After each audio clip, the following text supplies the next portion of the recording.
El tema de esta capacitación es sobre la inducción de los informes contables de las juntas de educación y juntas administrativas.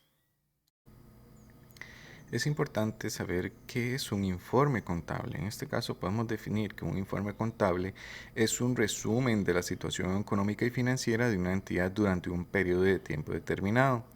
También lo podemos visualizar de que es la herramienta principal con la que deben de trabajar las juntas de educación y juntas administrativas para el desarrollo de sus actividades. Los informes contables nos definen el camino a seguir, si podemos o no podemos, en este caso, desarrollar un proyecto en específico. Con respecto a lo que son los informes contables, las juntas poseen una serie de obligaciones.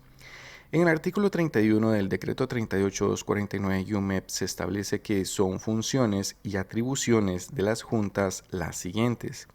En su inciso G indica que deben enviar al Departamento de Servicios Administrativos y Financieros, así como al director del centro educativo, copia del informe contable trimestral presentado por el tesorero contador, con corte a los meses de marzo, junio, septiembre y diciembre. En su inciso T indica que las juntas deben autorizar los pagos al tesorero contador, garantizando la recepción y análisis previo de los informes contables mensuales, trimestrales y anuales establecidos. Eso es un aspecto muy importante, dado que antes de realizar cualquier tipo de pago de servicio al tesorero contador, debemos ya tener en nuestras manos el informe contable respectivo y con ello realizar el análisis y posteriormente autorizar el pago de ese servicio. De igual forma, los tesoreros contadores poseen una serie de obligaciones. Estas están establecidas en el artículo 79 del decreto 38249, que indica que los tesoreros contadores deberán. En su inciso F indica que deben presentar a la Junta los informes contables mensuales según fuente de financiamiento.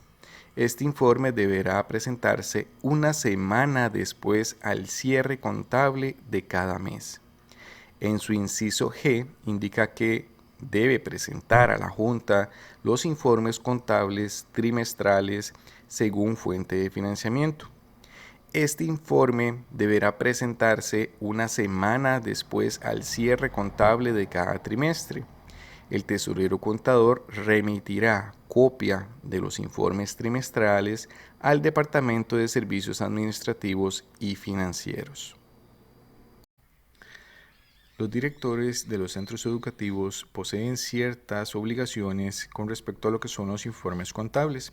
El artículo 93 del decreto 38249-MEP establece que en su relación con la Junta son competencias y atribuciones del director del centro educativo.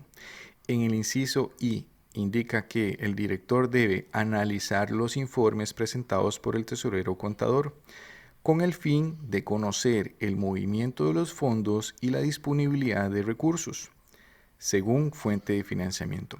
Esto es un aspecto muy importante, dado que el director es el responsable de recibir y canalizar las necesidades que poseen cada uno de los programas educativos de su centro educativo, por lo cual si estos programas requieren de suministros o de algún tipo de servicio, él debe de canalizarlo y enviarlo a la Junta. Sin embargo, analizando el informe se puede determinar si esa necesidad es viable o no es viable. Entonces, por eso es que se determina que debe de realizar la verificación de la disponibilidad de recursos según fuente de financiamiento. Recordemos que cada programa educativo por fuente de financiamiento poseen recursos, por lo cual entonces el director debe verificar esa disponibilidad de recursos antes de trasladar esas necesidades a la Junta. Algo importante con referencia a los informes contables es el cumplimiento del principio presupuestario cuantitativo y cualitativo. Ya lo habíamos mencionado en los otros temas. Sin embargo, hay que retomarlo. Este principio lo que indica es que las asignaciones presupuestarias del presupuesto de gastos con los niveles de detalle aprobados constituirán el límite máximo de autorizaciones para gastar. No podrán adquirirse compromisos para los cuales no existan saldos presupuestarios disponibles. Tampoco podrán destinarse saldos presupuestarios a una finalidad distinta de la prevista en el presupuesto, de conformidad con los preceptos legales y reglamentarios. Recordemos de que el presupuesto aprobado constituye el límite máximo para nosotros poder gastar. No podemos gastar más de ese límite presupuestario que tenemos. Para poder gastar más de ese límite, tenemos que aumentar esa partida presupuestaria. Lo pudiésemos hacer con un presupuesto extraordinario o, en este caso, con una modificación, ya sea interna o externa, según lo habíamos visto anteriormente. Las juntas poseen 3 tipos de informes contables. En este caso tenemos el informe contable mensual, el informe contable trimestral y el informe de liquidación contable. El informe contable mensual corresponde a un mes específico. El informe contable trimestral corresponde a los movimientos registrados durante 3 meses. Esto se va a visualizar en un único informe contable. Y el informe de liquidación contable es el conglomerado de la totalidad de los movimientos generados durante todo el año. Entonces, en este caso, solo vamos a detallar lo que es el informe contable mensual y el trimestral. El de liquidación no lo vamos a ver a profundidad porque este es muy similar a lo que es el informe contable mensual, solo que el mensual lleva las características o el histórico de anotaciones contables de un mes en específico. Y el de liquidación sería el conglomerado, pero en síntesis estos dos son iguales, solo que el de liquidación lleva la totalidad de los movimientos durante todo el año. Entonces, pero su formato y estructura es la misma. Entonces vamos a ver únicamente o detallar únicamente lo que es el informe contable mensual y el trimestral. En los informes contables poseen una serie de características generales que los identifican. En este caso tenemos que el informe mensual refleja los saldos presupuestarios más recientes, dado que son del último mes vencido. También tenemos que este informe brinda la distribución de los saldos por fuente y programas educativos, llámese el programa de kinder, escuela, aula abierta, colegio, etc. También este informe mensual refleja saldos de los códigos con presupuesto aprobado. Esas serían las más representativas del informe mensual. Del informe trimestral tenemos que este informe no refleja los saldos más recientes, dado que este informe es al vencimiento de cada trimestre. También tenemos que este informe trimestral corresponde a saldos consolidados por fuente de financiamiento. ¿Qué quiere decir esto? En este caso es de que me va a brindar un consolidado por fuente, o sea, de la fuente en específico me va a decir cuál es el saldo general. No me brinda en este caso la distribución ni por programa ni por código presupuestario. Esto que sí lo hace el informe mensual. Entonces el informe trimestral lo único que me brinda es un informe en el cual se va a consolidar la totalidad de los saldos por programas y me va a reflejar un único saldo. ¿Okay? Entonces va a ser un consolidado por fuente de financiamiento. Ya para entrar en lo que corresponde al análisis de los informes contables, vamos a ver 3 puntos muy importantes. El primero va a ser la estructura de los informes por fuente. El segundo punto van a ser los documentos específicos que los conforman. Y el tercero, la revisión de saldos presupuestarios en cada uno de los informes. Con lo que corresponde a lo que es la estructura de los informes. Recordemos que el informe mensual identifica los saldos por fuente y programa educativo específico. Entonces, ¿qué quiere decir esto? Que una fuente va a poseer un consolidado de la sumatoria de todos los saldos de los distintos programas y con ello también va a traer el desglose de dicha fuente por programa. Entonces va a ir bien detallado el consolidado y el desglose por programa. Así, igualmente, de las distintas fuentes de financiamiento de igual forma. Ahora bien, el informe trimestral, recordemos de que su característica es que no describe los saldos por fuente y programa y código específico, sino únicamente refleja un consolidado. ¿Ok? Entonces, consolidados por fuentes de financiamiento. Con respecto a lo que son los documentos específicos que conforman cada uno de los informes, podemos detallar su estructura. Dentro del informe mensual vamos a visualizar los consolidados y desgloses de saldos por fuente de financiamiento y programa educativo.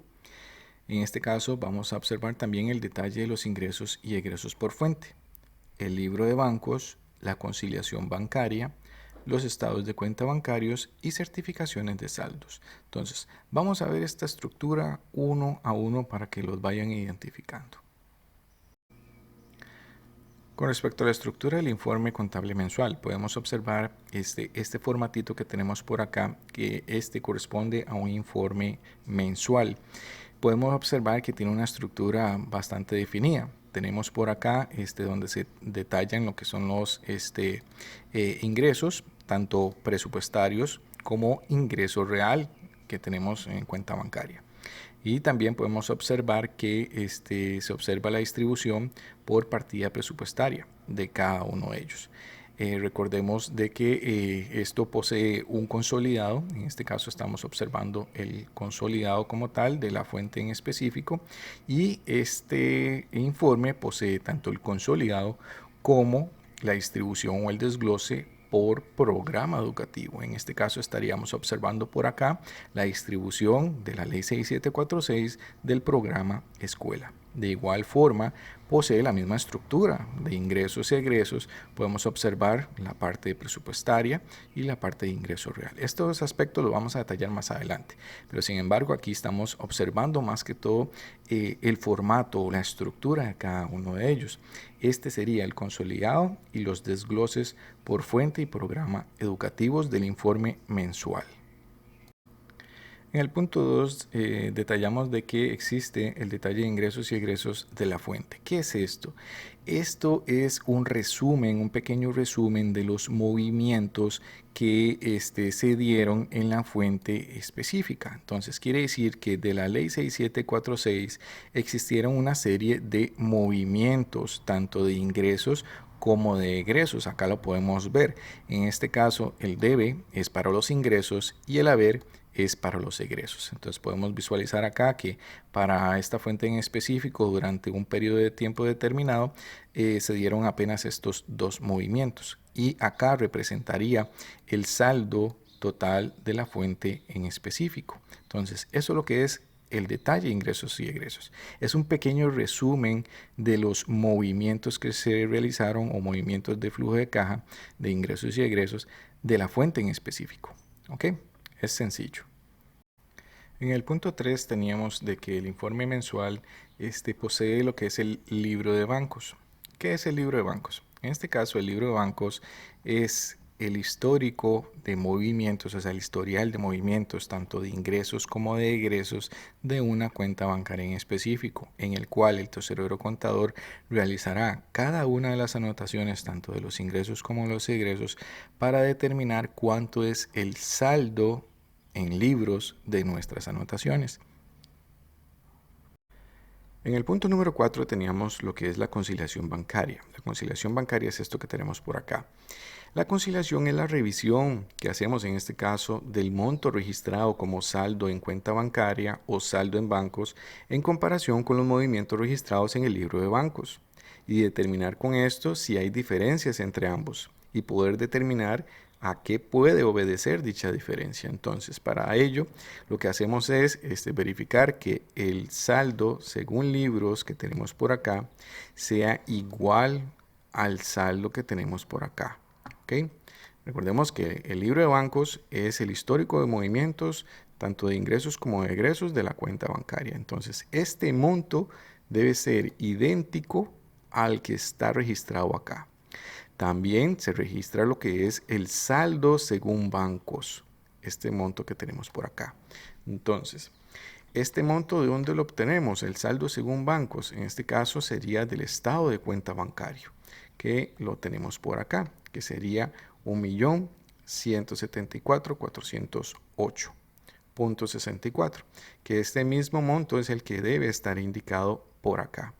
Tenemos que verificar que ambos montos sean idénticos, tanto en el libro de bancos como en el estado de cuenta bancario. Esto por cuanto a veces los tesoreros contadores modifican estos montos para que la misma conciliación no refleje ningún tipo de diferencia. Pero en este caso lo único que tenemos que hacer es verificar que efectivamente el saldo según libros es el que está en el libro de bancos y el saldo según bancos es el monto registrado en el estado de cuenta bancario del último mes. ¿Okay? Entonces, de acá tenemos que hacer la comparación. Sin embargo, al saldo según bancos debemos de restarle lo que son los cheques pendientes de cambio, que en este caso solo existe uno. Entonces, al monto de bancos le resto estos cheques pendientes de cambios y me tiene que dar un monto. Este monto debe ser cuadrático, debe ser igual al monto registrado en el saldo según libros. Acá no nos tiene que dar ningún tipo de diferencia, tiene que ser igual. Si existe una diferencia, se le debe indicar al tesorero contador que la conciliación bancaria refleja diferencias entre los saldos y esta debe ser revisado y corregido. En el punto número 5 tenemos lo que es el estado de cuenta bancario. Los estados de cuenta bancario es como un formularito como este que tenemos por acá. Este corresponde a la entidad bancaria del Banco Nacional de Costa Rica. Los estados de cuenta bancarios muestran los movimientos de flujo efectivo, o sea, de ingresos y egresos de la cuenta bancaria para un periodo de tiempo determinado. Y estos estados de cuenta nos brindan el saldo disponible en cuenta bancaria. Ahora bien, dos aspectos importantes a verificar acá en el estado de cuenta bancario. Saber de que, primero, los estados de cuenta bancarios pueden ser enviados al correo autorizado por la Junta. Y segundo, de que se debe verificar que el detalle de la cuenta indique los datos de la Junta y al final debe indicar si es de la cuenta de la Ley 6746, debe indicar Ley 6746. Si es de la cuenta de Panea, debe indicar igualmente los datos de la Junta y al final pueden poner 2 o DPE, las siglas DPE que hacen referencia a la Dirección de Programas de Equidad, o en este caso, si cabe acá en este aspecto, poner programas de equidad. O sea, los datos de la Junta como tal, DPE, o si cabe en este caso, programas de equidad. Estos dos aspectos serían a considerar en lo que son los estados de cuenta bancarios. En el punto 6 teníamos lo que son las certificaciones de saldos. ¿Qué es una certificación de saldos? En este caso es un documento que emite el tesorero contador certificando para el periodo establecido durante un periodo de tiempo determinado el saldo por fuente de financiamiento que tenemos por acá. De igual forma certifica por programa educativo cuánto es el saldo que le corresponde a cada uno de esos programas. Esto, al igual que las distintas fuentes de financiamiento, está reflejando sus saldos. Algo importante de revisar acá en lo que son las certificaciones de saldo que nos facilita la revisión es de que el tesorero contador no puede registrar en este caso saldos negativos. ¿Qué quiere decir si se registra un saldo negativo? Quiere decir de que, digamos, por decirlo así, una fuente en específico consumió la totalidad de su saldo disponible y su saldo final es 0. Por lo cual, si se registra un saldo negativo, por decirlo así, un ejemplo, el tesorero contador registra en la ley 7552 un saldo de menos 83.819.90, quiere decir de que se ejecutó la totalidad del disponible de esta fuente y además se está tomando de otra fuente de financiamiento, no sabemos cuál, de otra fuente el saldo disponible que se requería para poder cancelar la totalidad de esa deuda, lo cual es incorrecto porque estaríamos en una posible malversación de fondos, porque recordemos de que algunas fuentes de financiamiento tienen un fin específico.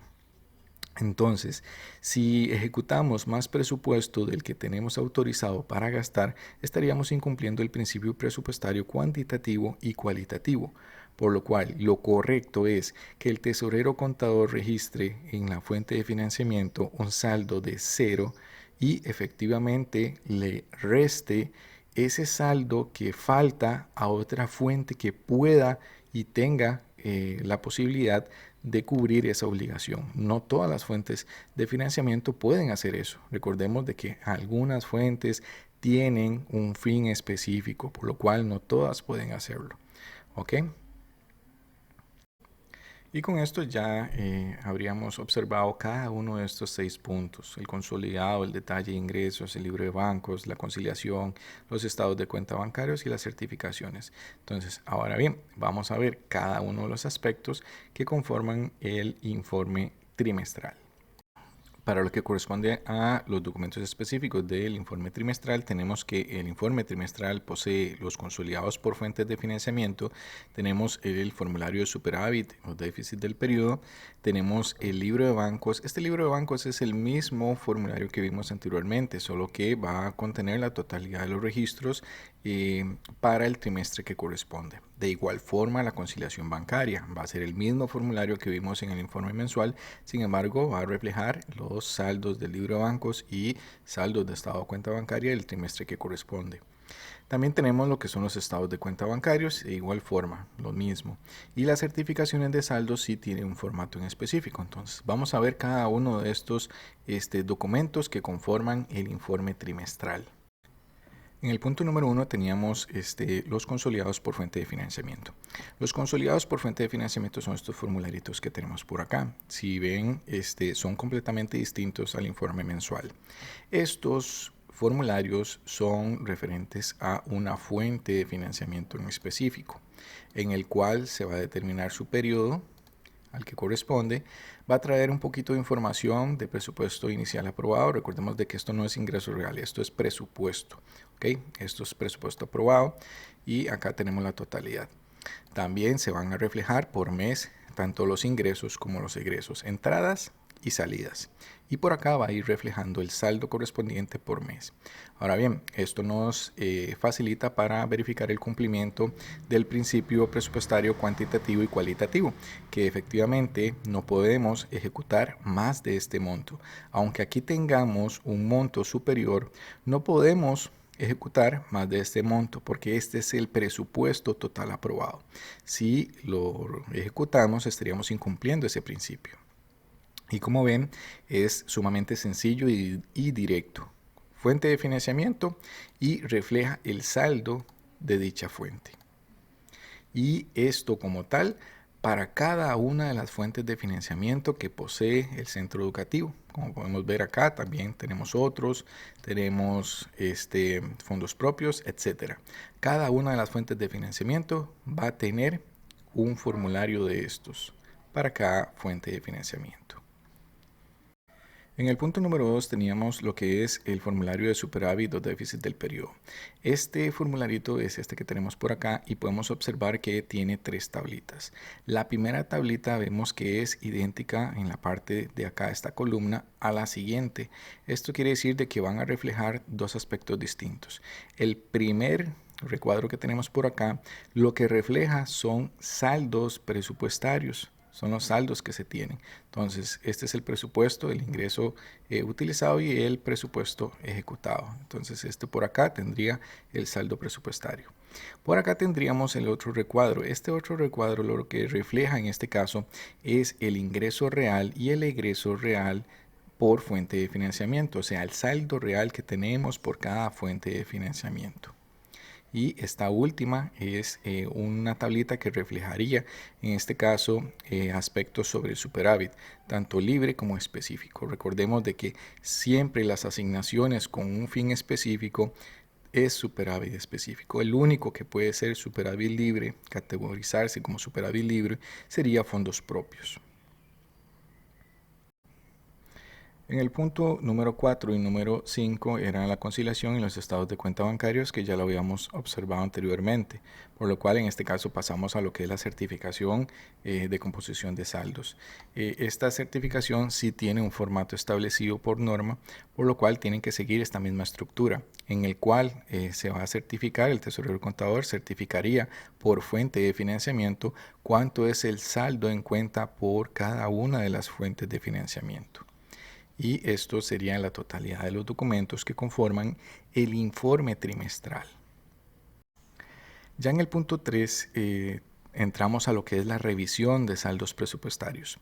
Y aquí hay que tener algo muy claro, que es que antes de ejecutar cualquier proyecto o compras de bienes y servicios, se debe revisar el informe mensual de saldos y verificar lo siguiente. Como primer paso, verificar, en este caso, si tenemos saldo presupuestario por código y programa educativo. ¿Okay? Primero revisamos si tenemos saldo presupuestario en ese código. Segundo, debemos verificar si tenemos el saldo real, o sea, dinero real en dicha fuente para dicho programa. Y por último, verificar si ese saldo que tenemos de ingreso real nos alcanza para cubrir la totalidad de la obligación. Estos 3 pasos los vamos a ejecutar en unos ejercicios más adelante. Entonces, para que lo tengan muy claro que en este caso, antes de ejecutar cualquier tipo de proyecto, se deben de verificar estos 3 aspectos.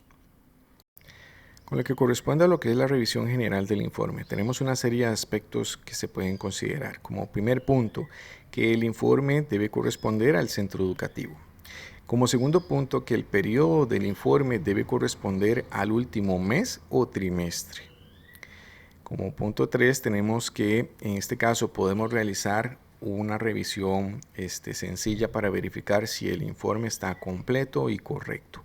Esto lo podemos hacer únicamente si el informe está debidamente ordenado. Por eso siempre hacemos énfasis a las juntas de que exijan que sus informes estén debidamente ordenados por cuenta bancaria. Por lo cual, entonces, este ejercicio se realiza realizando la sumatoria de todos los saldos por fuentes de financiamiento, y este monto que nos da de la sumatoria de la totalidad de las fuentes nos debe dar el mismo monto registrado en el libro de bancos. ¿Ok? Entonces, algo importante aclarar, esta sumatoria de las fuentes es por cuenta bancaria. Entonces, vamos a tomar primeramente la totalidad de las fuentes de la cuenta de la ley 6746 y realizamos el ejercicio. Posteriormente, igualmente se puede realizar con la cuenta de Panea. Entonces, si nos da el monto en este caso de los saldos por fuente de financiamiento igual al saldo reflejado en el libro de bancos, nos arroja 2 cosas. Primero, que el informe está completo, no nos faltan fuentes de financiamiento. Y segundo, que no existen diferencias entre ambos, por lo cual estaría correcto. Sin embargo, si nos refleja una diferencia, puede ser por 2 aspectos. Primero, porque nos hace falta una fuente de financiamiento en el informe. O segundo, porque puede que el tesorero contador haya realizado una mala anotación, ya sea en el control financiero contable o que se haya equivocado en las anotaciones del libro de bancos. Entonces, esto es un aspecto un poquito complicado tal vez, pero ya con la práctica entonces va a ser sumamente sencillo. Pero como les digo, si el informe está correctamente ordenado, es sumamente sencillo elaborarlo, porque únicamente es sumar las fuentes de financiamiento y verificarlo contra el libro de bancos. Como punto 4 tenemos los montos registrados en la conciliación bancaria. Estos deben ser iguales a los montos registrados tanto en el libro de bancos, así como el saldo registrado en el estado de cuenta bancaria del último mes. Recordemos lo que vimos en las conciliaciones bancarias, que los tesoreros contadores pueden modificar los montos registrados, ya sea como libro de bancos o el saldo en cuenta bancaria. Esto para que la conciliación no refleje una diferencia.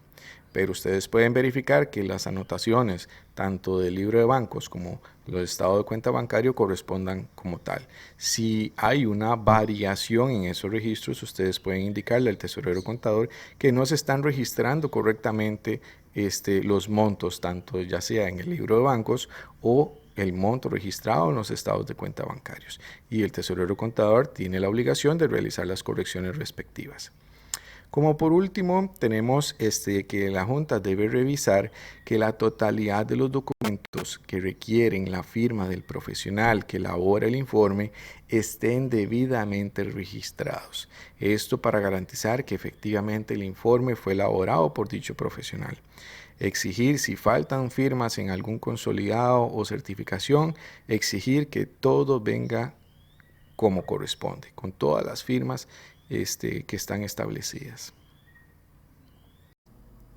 También es importante resaltar que en las inducciones anteriores habíamos mencionado que se debe controlar el presupuesto. En este caso hemos mencionado que se controlaba no ejecutando códigos presupuestarios no aprobados, no sobregirando los códigos presupuestarios, verificando que los pagos se realicen con contenido presupuestario y monetario, que es lo que hemos venido haciendo énfasis, y por último, anticipar o planificar las modificaciones presupuestarias que se requieran. Entonces, estos aspectos son sumamente importantes, por lo cual vamos a desarrollar una serie de ejercicios que ejemplifican estos aspectos ya en la práctica.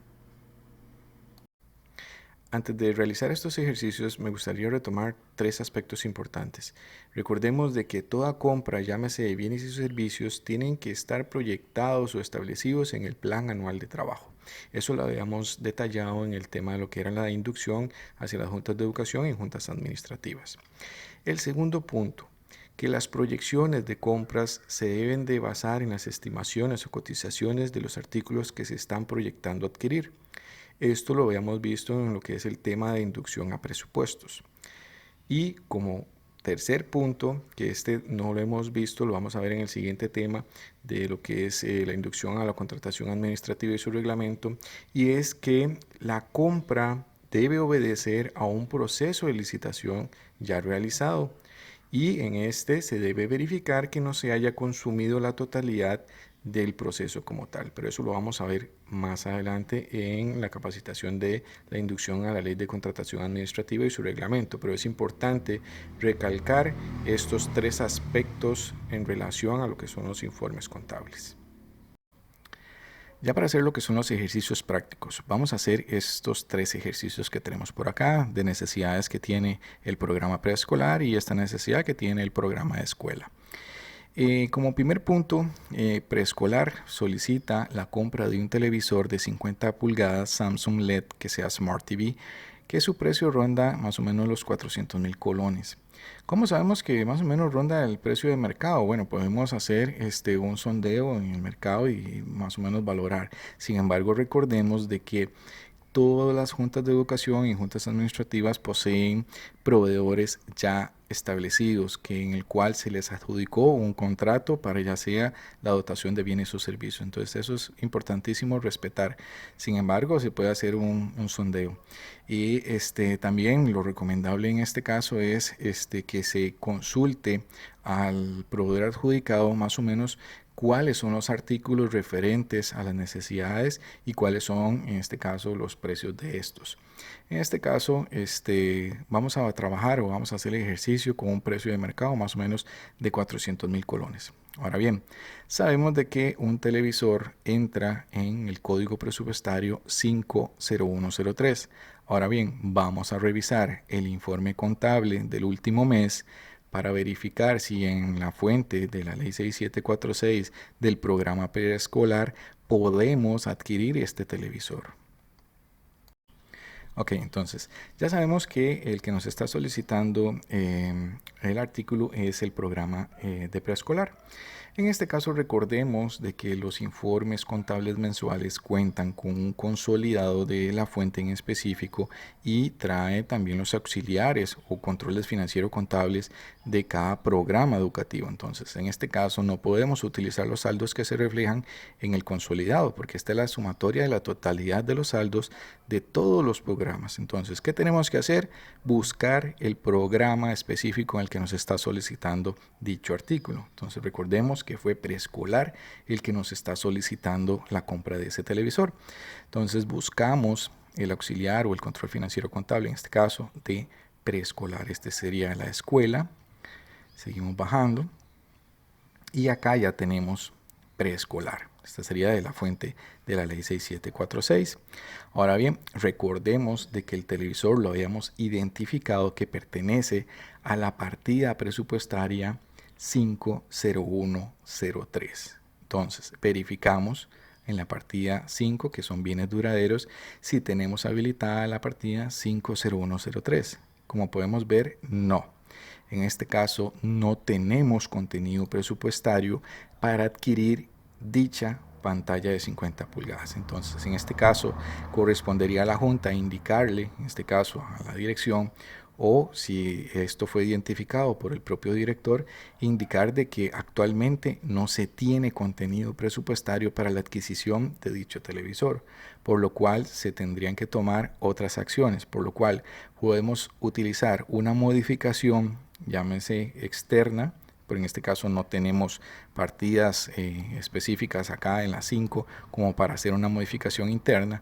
Sin embargo, pudiésemos hacer una modificación externa, pero ya eso sería previo a la realización de cualquier compra. Entonces, para el ejercicio, ¿podemos comprarle a preescolar esa pantalla de 50 pulgadas Samsung Smart TV de 400,000 colones? No, porque no tenemos contenido en la partida presupuestaria específica. ¿Okay? Ese sería el primer ejercicio. Como segundo ejercicio, se indica que igualmente el programa preescolar necesita un tóner HP para una impresora multifuncional, que el precio de mercado ronda los 75,000 colones. Estos toners son sumamente costosos, dado que es para una impresora HP y aparte que es multifuncional. Estas multifuncionales tienen una capacidad superior, entre los 6,000 a los 10,000 copias, por lo cual sus consumibles, o sea, el toner o la tinta o como se le quiera llamar, son de alto costo. Entonces, identificamos que este toner HP se identifica o se debe ser registrado en el código 20104. Entonces vamos a revisar el informe contable mensual para identificar si podemos hacer la compra de este tóner HP. Okay, entonces el segundo ejercicio hace referencia a que igualmente nos está solicitando el programa preescolar la compra del tóner HP para la impresora multifuncional, que dijimos de que esto iba a registrarse en el código 20104. Entonces acá verificamos el código 20104 e identificamos que efectivamente tiene contenido presupuestario. Ok, pero recordemos otra cosa, que el precio de mercado ronda los 75,000 colones. Entonces acá no pudiésemos comprar ese tóner porque no nos alcanza esa obligación. Entonces, ¿qué pudiésemos hacer acá? Podemos hacer ya sea una modificación interna, recordemos que las modificaciones internas eran sobre el propio grupo de partidas, ¿verdad? Para poder asignarle. Entonces, estas otras partidas tienen contenido presupuestario que se pudiese trasladar a esta partida para poder asignarle contenido y poder realizar la compra. O en este caso, hacer una modificación externa, pasar de otro grupo de partidas a esta partida para poder realizarla. Entonces estarían esas dos opciones, modificación interna o modificación externa. Esto no lo pudiésemos hacer la compra sin asignar este presupuesto porque estaríamos violentando el principio cuantitativo y cualitativo que nos indicaba que el presupuesto aprobado es el límite máximo para poder ejecutar. Entonces, en este caso, ¿podemos realizar la compra del tóner? No, porque el presupuesto no nos alcanza. Como tercer ejercicio tenemos en este caso que el programa de escuela requiere la compra del siguiente suministro.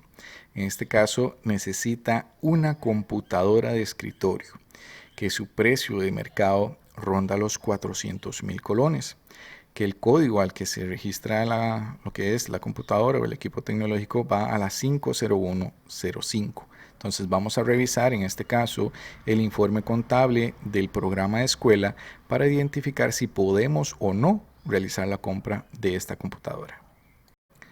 Ya para el último ejercicio, entonces recordemos de que era el programa de escuela el que nos estaba solicitando la adquisición de la computadora, que el precio ronda entre unos 400,000 colones. Entonces buscamos en el informe mensual, en este caso el programa de escuela, en este caso de la fuente de la ley 6746, acá, y buscamos el código que habíamos determinado que era de la 50105. Entonces buscamos el código 50105 y verificamos. Ok, recordemos que habían tres aspectos a considerar antes de adquirir cualquier tipo de obligación. Bueno, el primero era si teníamos el contenido presupuestario habilitado para poder adquirir esa obligación. Entonces, ¿tenemos contenido presupuestario? Sí, sí tenemos. Tenemos 467,501 3.64, como podemos ver por acá, que dice saldo disponible. Y acá lo tenemos. Entonces, ¿el primer aspecto está cubierto? Sí, sí tenemos contenido presupuestario, porque la computadora ronda el precio de 400,000 colones. Ahora bien, recordemos que son tres aspectos a considerar: presupuesto y saldo real. Ahora bien, tenemos el ingreso económico real en cuenta bancaria para esta fuente y este programa en específico para poder comprar esa computadora. Bueno, lo podemos verificar de dos formas. La primera, que es un poquito más larga, sería en este caso, acá recordemos que tenemos lo que es el ingreso total acumulado de la fuente y el programa, y este ha sido el total del ingreso que ha recibido este programa. Ahora bien, por acá tenemos el total de los egresos, o sea, lo que hemos gastado hasta el momento. Entonces, para saber cuánto dinero o ingreso real nos queda para este programa y esa fuente en específico, nada más tenemos que restar del ingreso de los 981.529.52, le quitamos los 219.401. Ese monto nos tiene que dar el saldo real de este programa, de esta fuente en específico. ¿Okay? Esa sería la forma larga de verificarlo. La forma corta, recordemos de que los informes contables poseen formularios o subformularios, como lo quieran llamar, de detalles de ingresos y egresos. Recordemos que los detalles eran los movimientos específicos de una fuente y un programa. ¿Okay? Esto no todos los tesoreros contadores lo hacen, sin embargo es importante que lo detallen para que se les simplifique a ustedes a la hora de lo que es la revisión. Entonces, buscamos el detalle de ingresos y egresos, en este caso, del programa escuela de la fuente específica que estamos buscando. Ahora bien, acá nos dice directamente cuánto es el saldo del ingreso real que tiene este programa, en este caso, escuela, de la fuente de la ley 6746. Entonces, este mismo monto es el monto que nos tiene que dar de la resta del ejercicio que hicimos acá anteriormente, de quitarle la totalidad del ingreso de los 981.529.52, quitarle los 219.401, que son en este caso los gastos acumulados. Entonces nos tiene que dar el mismo monto. Entonces, como segundo punto, ya verificamos si tenemos el ingreso real en cuenta bancaria para poder adquirir dicha obligación. Sí, porque en este caso recordemos de que nos queda en este caso 700,000 colones. Tenemos 762,128.52 como posible dinero a utilizar. Entonces, ¿tenemos la posibilidad de comprar la computadora de 400,000 colones? Sí. Ok, ya verificamos los dos aspectos. El tercero era si nos alcanza para cubrir la totalidad de la obligación. Sí. Entonces ya con ello determinamos que efectivamente tenemos presupuesto aprobado y tenemos el ingreso real para poder cubrir la obligación y nos alcanza a cabalidad la compra de esa computadora. Entonces podemos en este caso ejecutar la compra. Ahora bien, recordar algo nada más, que antes de realizar cualquier compra debemos de tener un proceso de licitación, en este caso desarrollado. Eso lo vamos a ver en la inducción a lo que es la ley de contratación administrativa y su reglamento. Pero para resaltar acá la importancia de ello, de que siempre toda compra corresponde a un proceso de licitación ya realizado, que esta compra la vamos a realizar a un proveedor que ya ha sido adjudicado. Entonces, ya con el proceso realizado, procederíamos en este caso a realizar esta verificación de estos tres aspectos. Por último, teníamos el ejercicio de realizar una verificación, anticipación o planificación de una modificación. Entonces, tendríamos que determinarlo con respecto al comportamiento de la ejecución presupuestaria. Entonces, ¿qué quiere decir esto? Esto es como darle una pequeña revisada a las partidas de mayor uso que tiene en este caso la Junta, por decirlo así, verificar lo que es el pago de los servicios de energía, agua, mantenimiento, en este caso del centro educativo, todas esas partidas que son comúnmente desarrollados, en el cual se requieran mes a mes. Entonces, si verificamos, por decirlo así, que en el servicio de energía eléctrica tenemos actualmente un saldo de 59.925 de presupuesto aprobado, y verificamos, bueno, en este caso el gasto del mes es el histórico de lo que se ejecutó el mes anterior. Pero si verificamos acá que el recibo de luz subió súbitamente en un periodo, por X razones, podemos determinar de que nos estamos quedando cortos de presupuesto. Entonces, ¿podemos anticipar una modificación acá? Sí, sí podemos. Si determinamos de que el gasto de energía eléctrica está subiendo y el presupuesto que tenemos, el saldo presupuestario que tenemos por acá, se nos está agotando, podemos anticiparla antes de que ya lleguemos a cero y no nos alcance para cubrir alguna obligación. Entonces, anticipamos la modificación, pudiendo realizarla. Una modificación interna, recordemos que la modificación interna es sobre el mismo grupo de partida presupuestaria, y la externa es trasladar ya sea de otro grupo de partida presupuestaria a la que necesitamos. Entonces, de esta forma se anticipa o planifican lo que son las modificaciones. Ahora bien, el Departamento de Servicios Administrativos y Financieros siempre exige la obligación de una correcta planificación de estas modificaciones. ¿Qué quiero decir con esto? Que en este caso el departamento no aprueba ninguna modificación externa si ésta viene con saldos negativos en las partidas específicas. ¿Por qué no se aprueban esas modificaciones con saldos negativos? Porque lo que quiere decir es que la Junta no necesita presupuesto para adquirir una obligación, sino que ya adquirió la obligación sin el contenido presupuestario requerido. Por lo cual, en este caso, por hacer una mala planificación o anticipación de las necesidades, no se aprueban esas modificaciones. Por lo cual, el informe contable va a arrastrar saldos negativos acá presupuestarios. ¿Ok? Entonces, tener eso en consideración, siempre anticiparlo. Si verificamos que nuestras partidas presupuestarias regulares que utilizamos comúnmente o ejecutamos comúnmente se está quedando corto de presupuesto, tomar las medidas respectivas, ya sea o realizando un presupuesto extraordinario o una modificación, ya sea interna o externa, según sea requerido. Y con esto ya finalizaríamos lo que es la parte de la inducción con referencia a lo que son los informes contables de las juntas de educación y juntas administrativas. El tema es un poquito amplio, un poco difícil de interpretar, pero recordemos de que la práctica hace el maestro, y en este caso ya ustedes poseyendo en este caso el mínimo conocimiento para el desarrollo de los análisis e interpretación de los informes contables, lo que prosigue sería ponerse en práctica. Realizando la práctica, entonces va a ser sumamente más sencillo la lectura e interpretación de dichos informes. Entonces siempre acompáñense de lo que es el director para poder analizar correctamente, y cualquier situación que se requiera siempre buscar al profesional responsable de la oficina de juntas para poder ser asesorados en caso de ser requerido. Y cualquier tipo de inconsistencia que se determinen, en este caso en los informes contables, siempre deben de notificarse, en este caso al tesorero contador que elaboró el informe, para que realice las correcciones.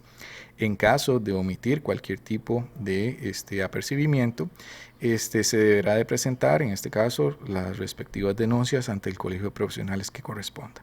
Entonces, por mi parte, muchísimas gracias por su atención y muchas gracias.